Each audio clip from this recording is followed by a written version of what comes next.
আসসালামু আলাইকুম রহমতুল্লাহি ওবরাকাতু। মাহতারাম সামিন ইকরাম, ঈদ উল আজহার দিন আসতেছে, আর এই ঈদ উল আজহার নামাজের নিয়ম এবং তরিকা কি আমরা বহুতে কনফিউজ থাকি।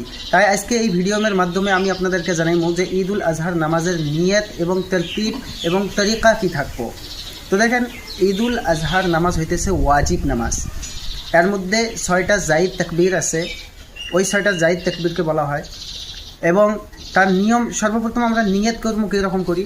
ঈদ উল আজহার নামাজের নিয়ত আমরা করবো যে আমি ক্যাবলামুখ হইয়া এই ইমামের পিছনে ঈদ উল আজহার 2 রাকাত ওয়াজিব নামাজ 6 তাকবীরের সঙ্গে পড়তেছি আল্লাহু আকবার। প্রথম আল্লাহু আকবার কোয়ার বাদে আমরা হাত বাঁধব, নিয়ত বাঁধব আল্লাহু আকবার করে।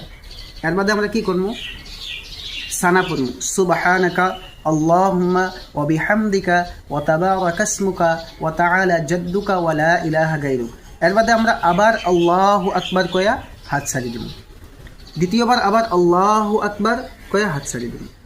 আবার তাকবীর আল্লাহু আকবার কয়া এবার আমরা হাত বাঁধিব। হাত বাঁধার বাদে ইমাম সাহেব আলহামদুলিল্লাহ সূরা, তার সঙ্গে কোনো একটা সূরা মিশাইব। তার বাদে রুকুত যাইব, সেজদা করব। 2 সেজদা করার বাদে আবার দ্বিতীয় রাকাতের মধ্যে খাড়া হইব। দ্বিতীয় রাকাতের মধ্যে খাড়া হয়ে আবার ইমাম সাহেব কি করব, আলহামদুলিল্লাহ সূরা তেলাওয়াত করব, তার সঙ্গে অন্য কোনো সূরা মিশাইব।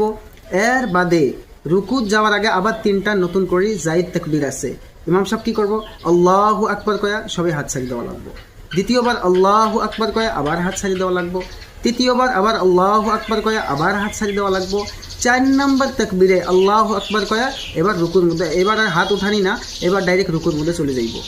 রুকুর মধ্যে যায় আবার রুকু করব, সিজদা করব। এর বাদে বৈঠকের মধ্যে যায় আত্তাহিয়াতু দরুদ শরীফ দোয়া মাসুরা হয়ে সালাম ফেরাইব। আমরা সবাই ইনশাআল্লাহুল আজিজ এইরকম করে নামাজ পড়ার আমরা চেষ্টা করব ইনশাআল্লাহ। আল্লাহু আলাম।